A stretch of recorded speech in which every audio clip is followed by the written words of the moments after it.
What is the difference between discipline and punishment? That's exactly what we are going to cover on this episode of the Parenting with Understanding podcast. Once you're done listening to this episode, you're going to have plenty of practical daily examples of how discipline would look like in different situations across ages, and you are going to be very clear on how to discipline your children in a way that doesn't cause them any damage. So you are going to have an amazing episode that is going to enlighten you to discipline your children in a way that fosters and encourages them to behave positively without hurting their confidence. My name is Marcela Collier. I am the host of the Parenting with Understanding podcast. I'm a certified parenting coach and founder of HIC Parenting Education Agency. My team of coaches and I have served 14,151 parents like you, break free from reactivity and discipline methods that don't serve their children and that they don't align with, to parent their children with peace and accountability and great discipline. You are going to learn how to discipline your children in a way that doesn't only feel good to you, but that it is effective for them to grow up to be the respectful, considerate, well adjusted adults that you want them to be. This week, we are going to talk about the difference between punishment versus discipline. You want to raise respectful children, but at the same time, you don't want to hurt their confidence. You want them to learn that there are consequences, but at the same time, you're like, how do I teach them there are consequences without falling into punishment, into making them feel less, into them not having a voice? So let's talk about that. There are different beliefs that parents have. I'm going to address those beliefs and then I'm going to give you truth. And at the end, we are going to do a comparison between discipline and punishment. Okay, belief number one: I need to teach my kids a lesson every time they don't meet my expectations. I used to fall into this belief category many years ago. In 2012, when my foster son came to my care, every time he did something against my expectations, I felt the rush to correct him right away and to teach him a lesson. And that took me down a spiral of reactionary discipline. He acts, I react. He acted, I reacted. I became a reactive parent because of this belief. When discipline is not about teaching a child a lesson, it's about teaching them to navigate their world. What is the difference between teaching them a lesson versus teaching them to navigate the world? When we are in the mindset of teaching our children a lesson, we are focused on having them feel discomfort for making a mistake in the past. We are focused on making them pay for something they did. When we think about, we are equipping them with the tools they need to navigate the world, to navigate their world, it's a lot different because our mindset is focused on the future. Okay, this happened. We went to the store and he had a tantrum over a toy. Now we're at home. Is my focus about what happened or how I could help him navigate his feelings, his triggers, his lack of skills at the store for the future? That's what discipline is. Discipline looks to the behavior to prepare the child for the future. Because really what matters is what he will continue or not continue doing, what she will continue or not continue doing. We are forgiving parents. I know you are a forgiving parent. But when we are stuck on the past, it's usually from the way we were raised. We were raised with pain for our mistakes. We were raised being brought up our mistakes just to make us feel shameful. And it's hard to imagine discipline outside of it. So discipline is that. Discipline is not about teaching them a lesson, but about seeing, okay, Leo Johnny, he had a really hard time today waiting patiently at the restaurant. That was actually a true story. My son had a really hard time waiting patiently at the restaurant. But next time, I'm going to think about how to help him waiting patiently at a restaurant. Yesterday was my birthday, and we went to celebrate to the same restaurant where he had his meltdown. And I took a little chessboard because he's into chess a lot. Right now, he's playing chess as we speak, as I speak. So I took a little chessboard, and he was entertained playing with daddy the whole time. And that was a long enough game for him to be focused the entire time we were at the restaurant. Is that discipline? Yes. Because again, discipline is not having children pay for mistakes they made in the past or for having a hard time managing their emotions in the past. Is thinking about how we can help them be successful in the future. And if anything, it teaches them the right lesson of when I am going to a place that I need to be seated for a long time. I have ADHD. I'm just thinking about my son. He has ADHD. What can I do to keep myself entertained while I have to stay seated? So me taking a chessboard equips him with coping strategies to manage his hyperactive side of his ADHD. Let's go with another belief. Discipline is a set of rules and consequences set by a parent. I have a large following on Instagram. If you don't follow me there, what are you waiting for? You can find me at HIC Parenting Club on any social. But a lot of the times I get DMs and comments, people asking me, my child bites, my child hits, my child is disrespectful, my child doesn't do this, he doesn't do their homework, she doesn't respect, curfew. What is the right rule or consequence for this? The belief is that the consequence alone will correct the behavior. And the reality is that not necessarily true. Not necessarily true. And then parents wonder how come we already talked about this and she already had consequences about this, how come she's still not respecting her curfew? Let's think about a teenager. We always talk about little kids. So discipline is not a set of rules and consequences, although it may contain it. I'm not saying I have rules or consequences. I do believe in those, and they're due when they're due. But discipline, more than rules and consequences, discipline is a tool. It's a tool to teach children skills. So let's think about this. Let's just say that your daughter disrespected her curfew again, and she came home later time. So a consequence or the belief of discipline is just the consequence. Then it might be, hey, you didn't respect the curfew, then you are grounded for the entire rest of the month.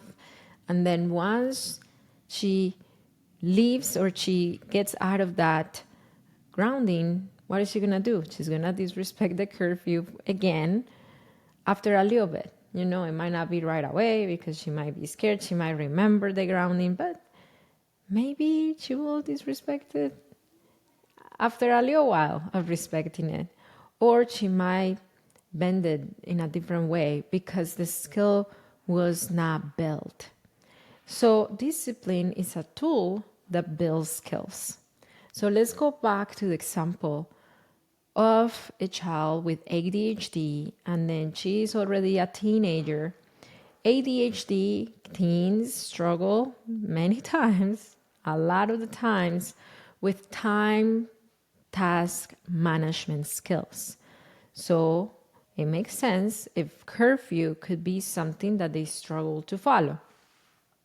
So knowing this, understanding what is the need, then we think about the skill to develop. Let's just say that the teen comes home, and instead of us telling them, you're going to be grounded for the rest of the month, what about if we say, hey, your curfew is at 10, it's 11. I was so concerned. We agreed that it was going to be at 10 to keep you safe. What happened? Listen to them. Even if their explanation sounds as a justification, listen to them. Well, Sally wanted me to wait for her mom to pick her up, and I didn't want to leave her alone. It was a really lonely parking lot. I didn't want to leave her alone to meet my curfew, so I just decided to wait with her until Sally's mom came to pick her up. Well, if I think about it, in my personal opinion, that's a very loable reason of why a teenager may disrespect their curfew time. If we think about values, the value of friendship, and thinking about the safety of their friend, overrode the value of meeting a curfew time. And in my book, the value of safety and keeping friends safe and being considerate towards friends, and then worrying about them, wanting them to be okay, that's a higher value than meeting curfew rules. Now I may think about, okay, so how come you didn't call me? And all those are things that you could talk to your teenager. Okay, so why you didn't call me? Why you didn't text me? Let's think about that. Maybe my phone died. No, I don't know. It could be a justification, or it could be the real honest truth. So now that we have all the things on the table, we can think about, okay, so you missed curfew because you were trying to protect your friend, and then your phone died, and then you couldn't call me, and her phone died, and then you couldn't call her, and then she was waiting for the mom. So how can we prevent this in the future? Let's plan it out. So your phone is charged, maybe taking a charger. So I could agree with the other parent on curfew time, so we are on the same page on when the teens need to go back home. All those things, that preparation, that plan is discipline. So discipline is not having kids pay for something they did wrong or for not meeting our expectations. Is helping them come up with the strategy and building those skills so it happens less, or it doesn't happen again. Discipline is not a quick fix. But before we talk about quick fixes, the reason why our clients, our coaching clients in HIC Parenting, they're so successful at lowering meltdowns and tantrums and even defiance is not because they are eliminating behavior. They are doing tactics to modify that behavior and eliminate it. Is because they understand the lacking skills and the needs the children communicate through those behaviors, and more importantly, they are secure parents themselves. Let me show you the testimonial of one of our coaching clients. Her name is Angelica. She has an autistic son, And when she came to us, she was going through big meltdowns, aggressive tantrums and meltdowns, and her feeling helpless, not knowing what to do, stuck in reactivity towards her child. And after learning how to be a secure parent for her child and how to understand his needs, his support needs, and meet them, this is what she's saying. How do you feel now? I'm excited. I'm hopeful. I feel like I truly finally feel like the parent that I always saw myself and hoped to be, especially for my neurodivergent son. And going through all of, the years of aggressive meltdowns and trying to become these experts on his needs and his support needs, and going from fueling the fire before to, honestly, weeks go by and we don't see those meltdowns anymore. It's been pretty incredible. And she did it once she learned the parenting with understanding system of needs to become a secure parent, get rid of reactivity, and raise her son with accountability and peace from the understanding of his needs. I have a free class that you can access right now to learn these steps that all our coaching clients have to raise their children with peace. You can find this free class on our website, hicparenting.com, hicparenting.com, or it's in the description below or up here somewhere. It is a free class, and you can walk out with a 4-step system to raise your children with peace by breaking through and free from reactivity and understanding their needs. Let's go to discipline is not a quick fix. And that's another misconception. I need to nip it in the bud. I hear that so much on DM. Marcela, what do I do about my son hitting their friends at school? I need to nip it in the bud. And it's like, Marcela, give me this remote control strategy that I push the button and then they're behaving suddenly as perfect angels. There is no such a thing as quick fixes. But why do we have a quick fix mentality? Because punishment is a quick fix. We grew up sewing quick fixes. We yell, or our parents yell at us, and then we straight it up right away. Our parents spanked us, and we straight it up right away. Our parents took our stuff away, and then we straight it up right away. But then what happens with quick fixes? Quick fixes are a trap. They're a trap because they don't last long. The effect of a quick fix doesn't last long. It's as I remember, I have a pair of boots, and then I bought super glue because the bottom of the shoe came off, and I'm like, okay, super glue this thing. I super glued it. I thought I did it very well, which I did, but it was a quick fix. What happened? I wore my boots, and they're bad again because it was a quick fix. I didn't use a glue that was specialized for shoes. I didn't ask a professional in shoes. I didn't do my due diligence and research. I did a quick fix. Yelling and spanking and taking things away, timeouts, all those things are quick fixes. So let's just think about a child who feels really overwhelmed about something, and then they spit at the mom's face. True story, by the way. This was the story of a parent I know.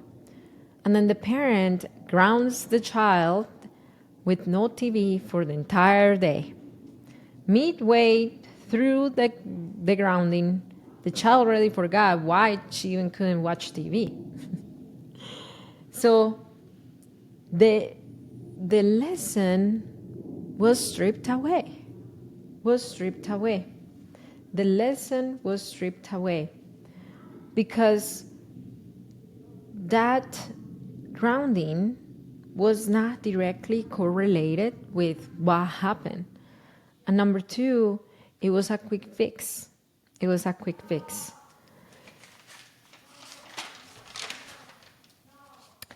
Dr. Brené Brown, she says that the opposite of belonging is fitting in. And the implication is that fitting in isn't about genuine acceptance or understanding. It's about adjusting oneself to be part of a group, adjusting my behavior to be part of a group. And that's exactly what punishment does. Punishment corrects, quote unquote, eliminates behavior because the child wants to fit in to be accepted. Let's just think about a child who said a very mean thing to their sister. And then the mom sends the child to timeout to teach her to be kind. So the child is learning I need to alter my behavior to be accepted to avoid rejection. I need to alter my behavior to fit in. That's different from feeling the true belonging and acceptance. What would it be if instead of the timeout, we bring the siblings together and we say, okay, I know that you're frustrated with your sister, but what you said was not kind. How can you express your frustration while remaining kind with your sister? Because I know that you love each other. Which one of those two approaches teaches the right lesson and honors the value of belonging and connection over just fitting in? That's the difference between discipline and punishment. Discipline doesn't have to feel bad to be effective. It just needs to be effective at teaching children how to behave better, which is basically two things: how to manage their emotions appropriately and communicate their emotions in a way that doesn't hurt themselves or others. That's what behaving well means. Discipline is less about altering behavior and more about fostering emotional growth. Let's move into the topic of corporal punishment. Do you believe in corporal punishment? Let me know. Most of you don't. If you do, if you like our content, if you follow us, if you are a member of our private community. But some of you do, especially the fathers. And I say especially because a lot of the times we have the husband and the wife. The wife is usually the one who follows us, and the husband is kind of a little behind. He wants to learn, but he still doesn't know if spanking is something he wants or doesn't want. Sometimes he doesn't, sometimes he doesn't. So what about corporal punishment? I remember I was spanked growing up, and every time I was spanked, my parents told me, I do this in love. I do this because I love you. I do this because it is the best for you. I want the best for you. I grew up believing that corporal punishment and love were equal. The brain doesn't distinct who does it. We may think, hey, but I am the parent.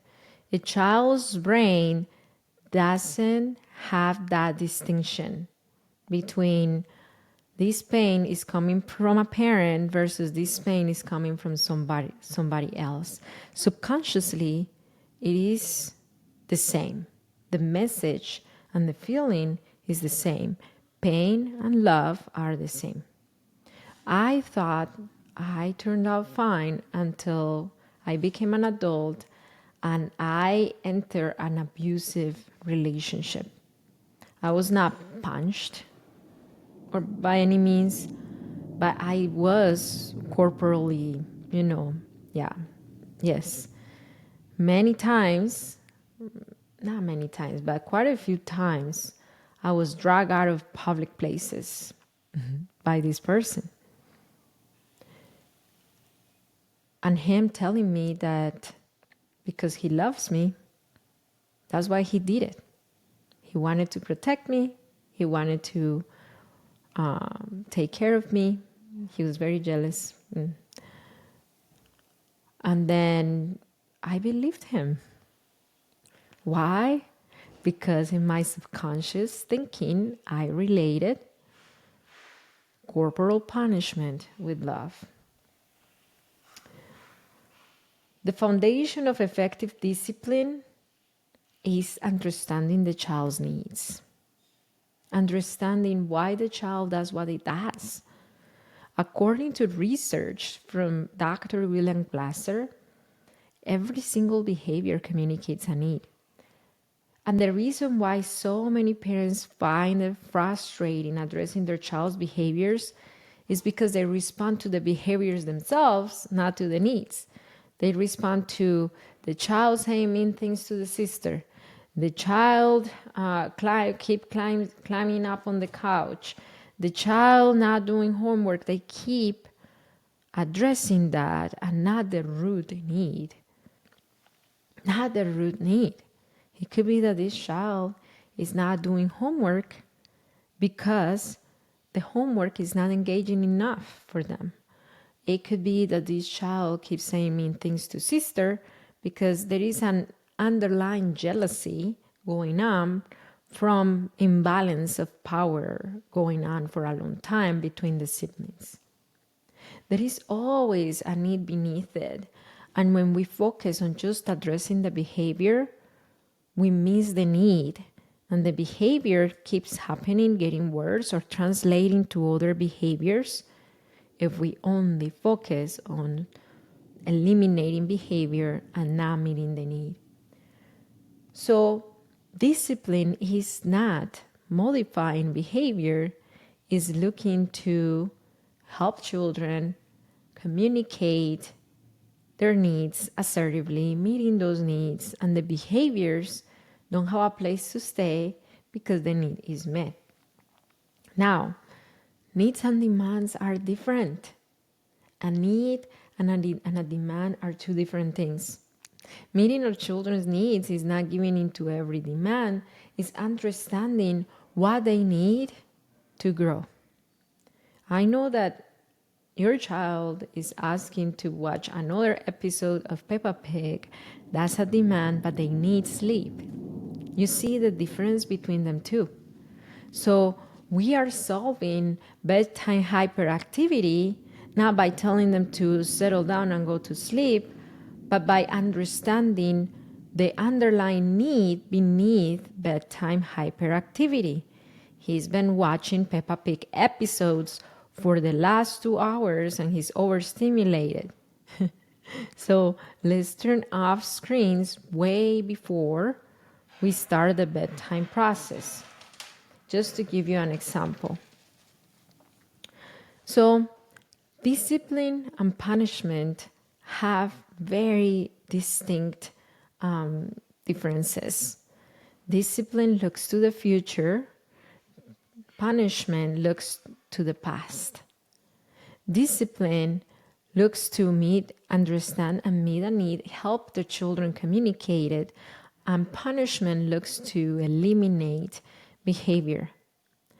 Discipline helps children feel seen, valued, that they belong, and punishment shapes children to want to do things to fit in. Discipline brings parents and children together and siblings together, and punishment puts a wedge between them. That's the difference between discipline and punishment. If this podcast episode gave you a lot of things to reflect on, gave you great examples, and it provided you with information that you can apply right now to discipline your children in a way that feels good to you, that's the sign that you need to pause, send this episode to a friend, and let them know that they can as well discipline their children without damaging their confidence. And if you've been listening to the Parenting with Understanding podcast for a while, would you leave us a positive review? Just open the description of this podcast episode and leave us a positive review. Let us know how we helped you raise your children with peace and confidence. Okay, thank you so much for being with me today. I'll see you next time.